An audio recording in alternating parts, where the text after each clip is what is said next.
recording? It's All blinking. right, so today, guys, we're going to be talking about groundedness, and I got a special guest with me here today, Ray, Nice. and he's going to give you a little bit of his feedback of how's it feel when you have a grounded presence when you're out and about in the field, doing your thing, life, women, everything. So introduce yourself, buddy.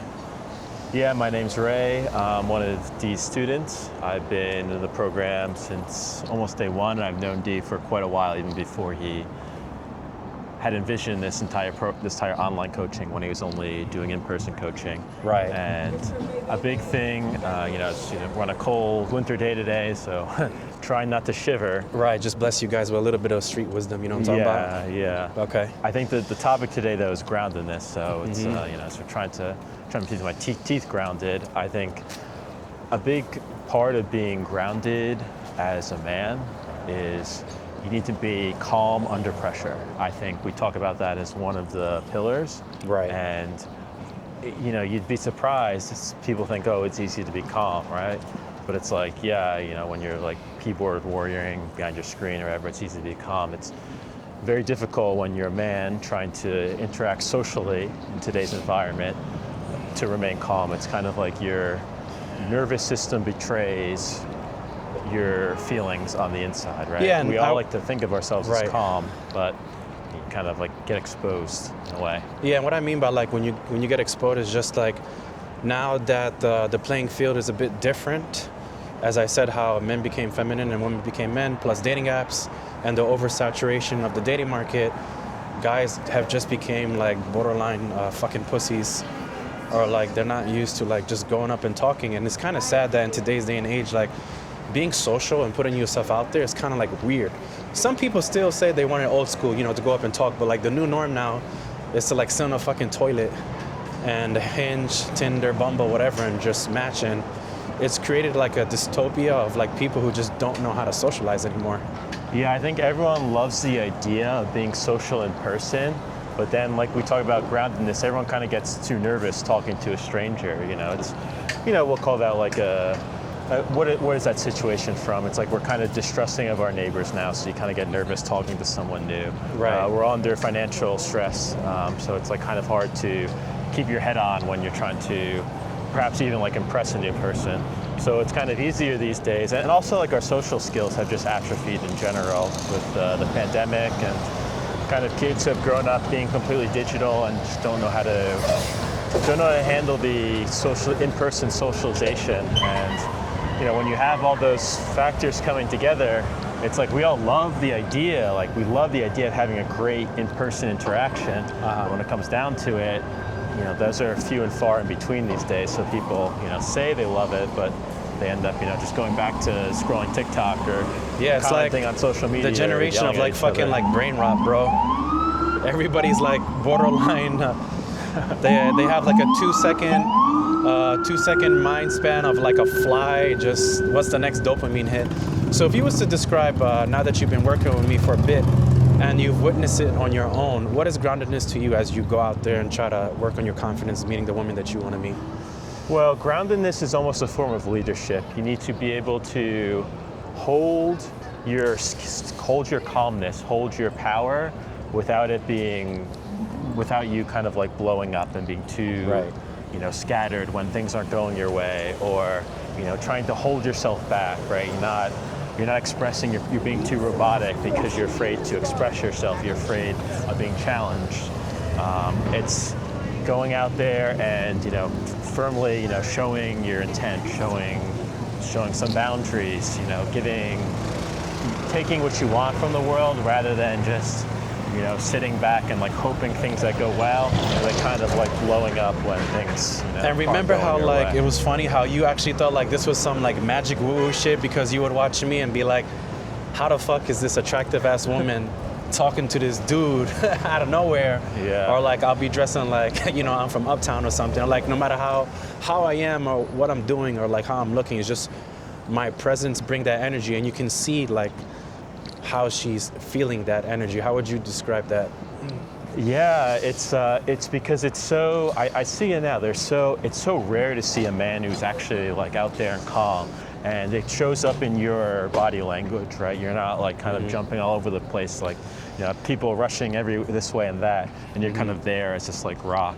Right. Your voice is much slower. It's the energy the city is super chaotic. These people are talking very fast next to us on their phone, yap yap yap yap yap, and you just come and bring this slow, calm energy, and it's like when you're talking to people, they just slow down, right? And they're kind of dragged into your calmness, and it's like when you're so full of cortisol, so full of stress from the chaos of all the stimulus you're getting, just constant. You look around here, it's so much stimulus in terms of all the five senses are giving you different stimulus. It smells, there's lights, there's noise, there's everything.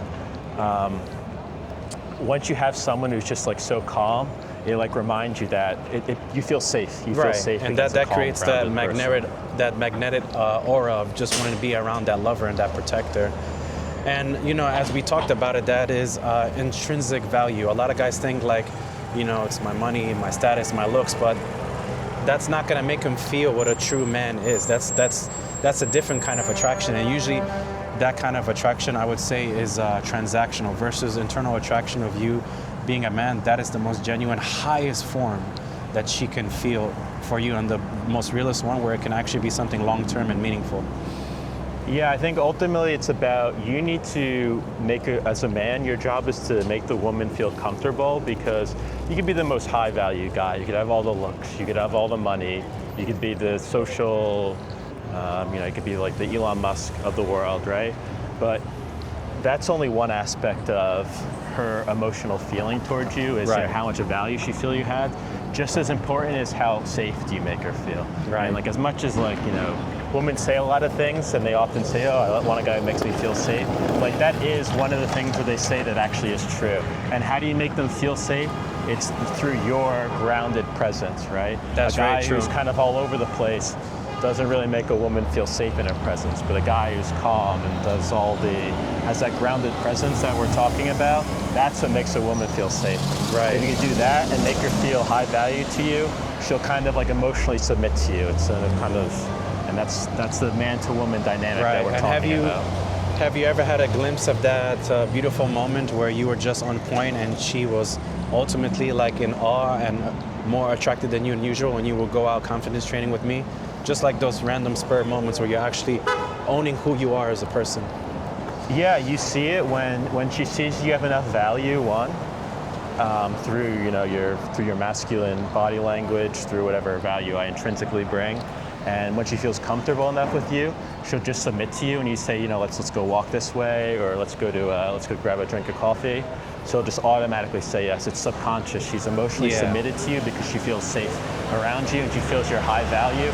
She submitted herself to the higher value guy. But this is all, of course, some of the emotional value that she feels could be part of my intrinsic value, but the comfort was through how I made her feel about me. Yeah, and that's actually like you being a man, and you don't want her to trust you based off your race, height, looks, or money or status, because eventually that will fade, and then guess what? You're gonna fuck up when she starts changing her character and she starts to be more in her masculine than her feminine, because you couldn't own who you are, and you needed like some buffers to make up for your lack of core. This is why, guys, this is so important that you have to own who you are and build who you are, within your life. Get in good shape, get smart, hit the streets, work on your confidence, fix your mental health, fix your spiritual health, make that money. It's not just one thing. You need to be a complete package. Yeah, I would say definitely do all those things that you can to get your value up, but also learn how to become that calm, grounded man so she feels safe around you, because you could, again, if you don't have the value and the comfort, she would never submit to you. Right. So if you could leave our audience with one beautiful wisdom of your journey with me now, what would you say was before you and after you, and what do you look forward to in the future, Mr. Ray? Well, I mean, you've known me from the beginning, although I perhaps had some value. Groundedness was just not there at all. I was a fast talker. I would constantly interrupt. I would be chaotic, almost like a dancing monkey or some kind of stuff. And you could tell now how, even through all the chaos of the cars honking and the dogs barking and the people running past us and everything, like I developed that kind of grounded energy, because I knew that is one of the aspects that you need to kind of get what you want out of people. Women will submit to you if you could make them feel safe and you make them feel you have value. So part of the safety was learning how to develop that grounded presence through all the experiences you told me to do and all the exercises you had me did and all the feedback you gave me. So it's through there that I've kind of picked up that skill, and I don't know, it percolates through other aspects of your life too. You become more confident at work, you could handle stress more, you're less kind of like ADHD because you know how to like sit down and calm your mind and work on the task at hand. So it's almost like it's like a life hack in some sense. It's a change in your life, and I want you gentlemen to understand watching this video, it's a beautiful kind of submission. I don't want you guys to go toxic masculinity and be like, all right, I'm in control. It means that she's letting you guide the ship, be her captain in life, let you make the decisions, and she knows that whatever happens, whether good or bad, you can hold her down. And in that type of equality, she feels the most safe, the most attracted towards you, because then she sees you as a whole, that this is what you get. And I could say a lot about Ray. I remember when we would go out, walk and talk, he would have so much anxiety and he would have to depend a lot on like racial preferences or looks, versus now after finally like waking up and him realizing that the value comes from within, because that's what's going to carry you in the long term. When looks will fade, money will fade, status will fade, you can't carry that into your grave, but what you can carry is your core of who you are from within. And I'm very proud to see the fact that he's on his journey to find that person to complete him. And it's a never-ending journey, and we will all continue to grow. Salute, and thank you, Ray, for joining us on this podcast today. Yeah, thank you, everyone. You got good.